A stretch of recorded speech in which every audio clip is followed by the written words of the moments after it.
Huma Siddiqui from Financial Express has asked, Beximco Pharmaceutical Limited has tied up with Serum Institute of India to produce COVID-19 vaccine while the Chinese have only been allowed to conduct trials but are yet to enter into any commercial agreements with local firms. Can we see this as an outcome of Foreign Secretary's visit to Dhaka? I had mentioned that the COVID-19 vaccine was discussed during Foreign Secretary's visit to Dhaka, and we had assured Bangladesh that as a close neighbor, as a strategic partner, they would be given high priority in supply of these vaccines once they are ready. And regarding the tie-up that you talk of, we are glad to note that private enterprises from both sides are working in this direction to take this ahead. Next set of questions are on EM's participation at SCO conference. Neeraj Kumar from News 18 India has asked, क्या 10 सितंबर को SCO की Moscow में होने वाली बैठक में विदेश मंत्री एस जयशंकर हिस्सा लेंगे? क्या चीन के विदेश मंत्री से सीमा विवाद पर भी बातचीत होगी? Sridhar from Asian Age has asked, can you give us details on EM Jayashankar's forthcoming visit to Moscow for the SCO Foreign Minister Conference? Himanshu Mishra from Amar Ujala has asked, क्या रूस में होने वाली Shanghai सहयोग संगठन की विदेश मंत्रियों की बैठक में विदेश मंत्री श्री एस जयशंकर अपने चीनी समकक्ष के साथ अलग से बातचीत करेंगे? क्या विदेश एससीओ SCO की बैठक में शिरकत करेंगे?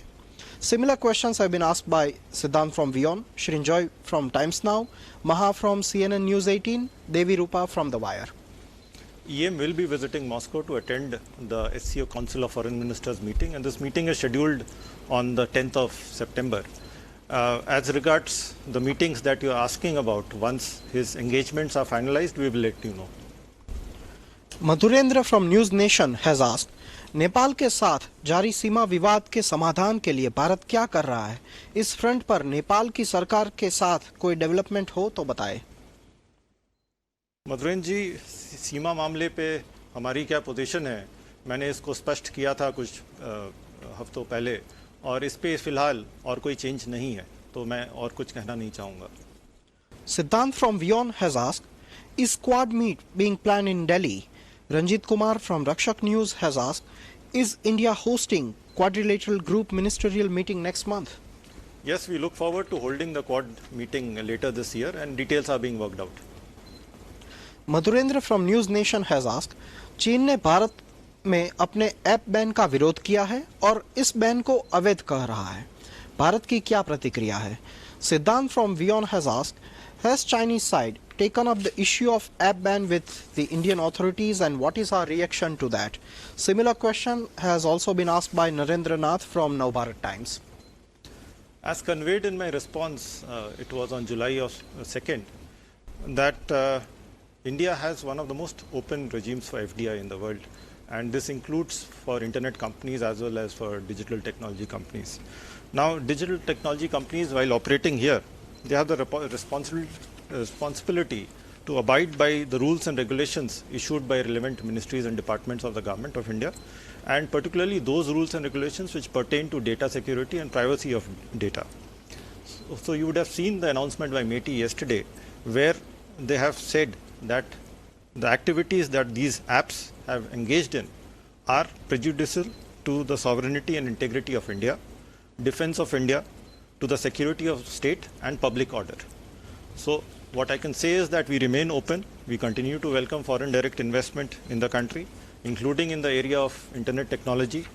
And however, what we would like to say is companies, when they operate here, they have to operate in accordance with the regulatory framework of the Government of India. Between NSS and foreign ministers, Sanjeev Trivedi from News 24 has asked, attempts by Chinese to alter the LSE are now taking place even as the military and diplomatic talks are on. Will it be proper to conclude that even the talks, instead of diffusing the tension, have become a part of Chinese combat strategy?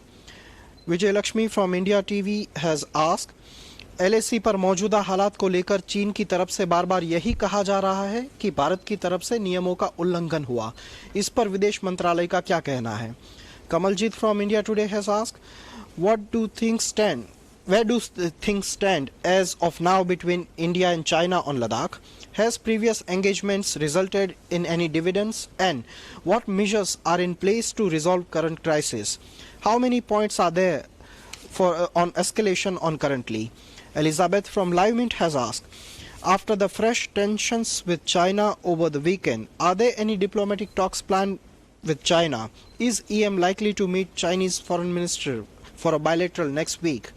Similar questions have been asked by Siddhant from Vion, Kadambani from NDTV India, Madhurendra from News Nation, Manash from PTI, Nainima from Print, Devdeep from Sankei, Shailendra from News 18, Naz Asgar from India News Stream, and Anish from UNI. See, in my statement of 1st of September, I had clearly articulated the government's position on the developments post the attempt by Chinese troops to unilaterally change the status quo in the south bank of Pangong Lake on the night of August 29th and early morning of August 30th. I am not going to go over the Chinese actions that caused the recent escalation. I can say that the ground commanders are still holding discussions to resolve the situation. We reiterate the consensus reached between the two foreign ministers and special representatives that the situation in the border should be handled in a responsible manner and either side should not take any provocative action or escalate matters. It is clear that the situation we witness over the past 4 months is a direct result of the actions taken by the Chinese side that sought to effect unilateral change of status quo. These actions resulted in violation of the bilateral agreements and protocol, which ensured peace and tranquility in the border areas for close to 3 decades. Now, the way ahead is negotiations, both through the diplomatic and military channels.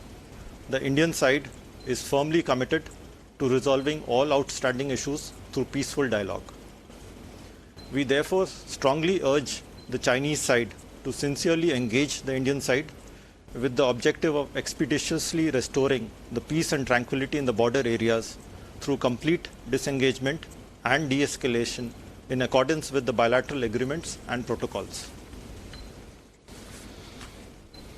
Any further questions, Yatan? No, sir. Thank you. So this concludes the weekly briefing.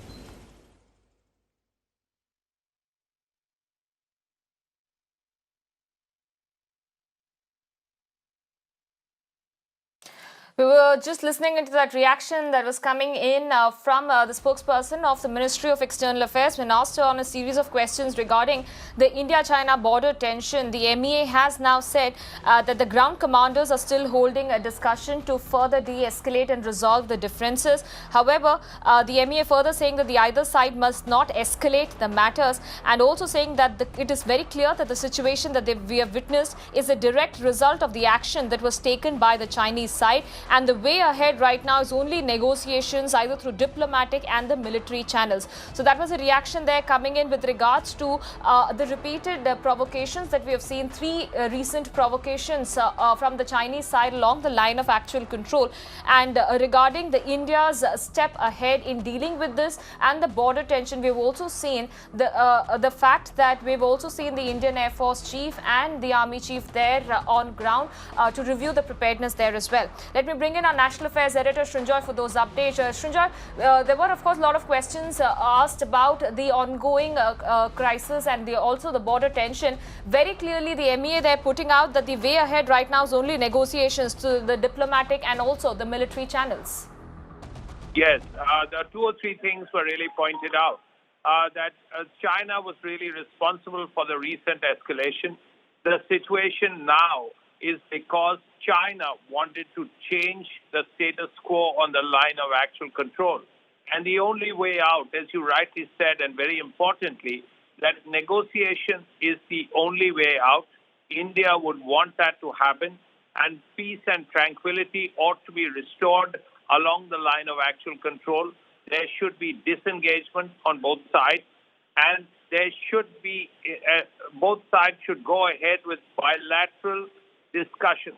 Now, that's really important, which means that India and China should talk and China should move back. That's really the basic point that is made. The only other point of interest really is the fact that S. Jaishankar, the External Affairs Minister, will be in Russia on the 10th of September. This is an opportunity to meet Wang Yi, the Chinese Foreign Minister, on the sidelines of the SCO summit. They are at least virtually meeting tomorrow when there is a BRICS summit.